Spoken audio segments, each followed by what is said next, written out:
What do women find attractive in men? There have been a number of studies on this very specific topic, right? Is it bearded men? Is it short men, tall men, dark, handsome man? Turkish. Whatever. No, they didn't address Turkish men at all in any of these studies. But nonetheless, what they did look at included things like facial hair, height, whether or not the man is willing to take on some household duties, what kind of household duties makes a man attractive versus unattractive.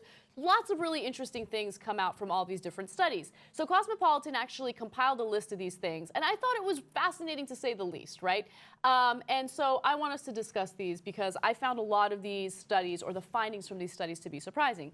So one of the things that women tend to find more attractive, and this is based on surveys, and the respondents said the following, that full bearded men may be perceived as better fathers who could protect and invest in offspring.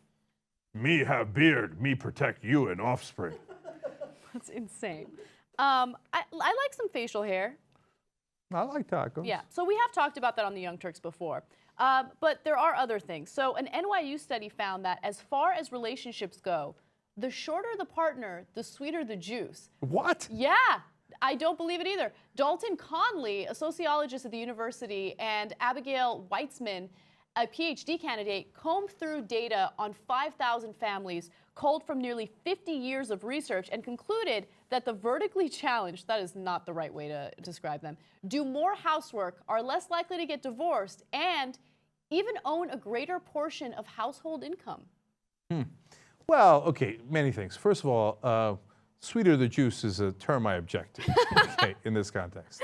Okay, second of all, yeah, all those things happen. They get divorced less, but there might be a lot of reasons for that. It might be that they're trying harder because they're vertically challenged. Here's what they found. They found correlation. That doesn't mean much, right? But I just still think it's interesting that this trend was visible based on the It doesn't mean that they're necessarily more desirable. And you remember I had that epiphany recently where I finally figured out what women are into, tall guys.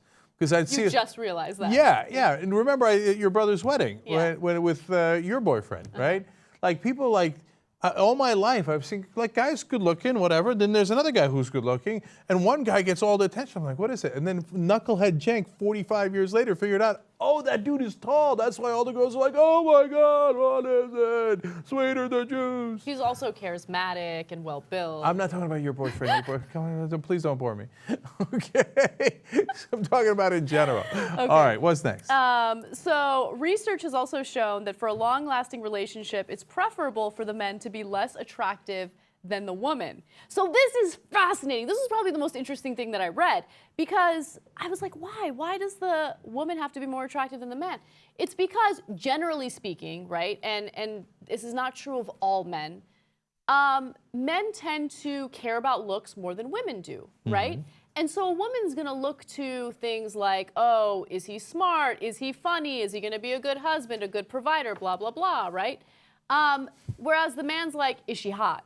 And they care about other things too, of course. But if a man ends up dating or is married to a woman that he perceives to be more attractive than him, then he feels like he struck it rich, right? So he's really got to do everything he can to make that relationship work because he doesn't want to lose her. Oh, interesting. So that's the hypothesis behind it. I don't know whether or not it really holds true, but I think it's an interesting one. Whereas if he's more attractive than her, he's like, I mean, what's the downside? I'll probably get somebody hotter anyway if this doesn't work out.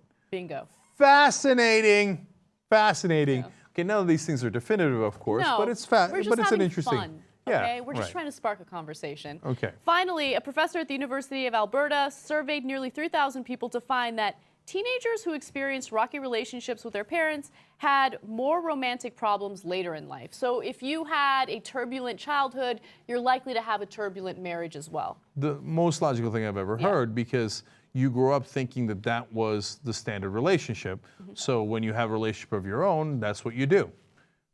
Yeah. So I love all this stuff. Again, please take it with a grain of salt. But one other study that we did talk about on the Young Turks in the past talked about couples who smoke marijuana together.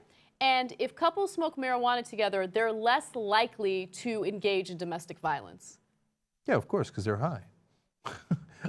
Which apparently would be news to Bill Bratton. Right. Bill Bratton would be like, they're going to kill each other. They're going to have a marijuana war in the house. Yeah. They're going to be fine. They're going to chill out and everything's going to be good.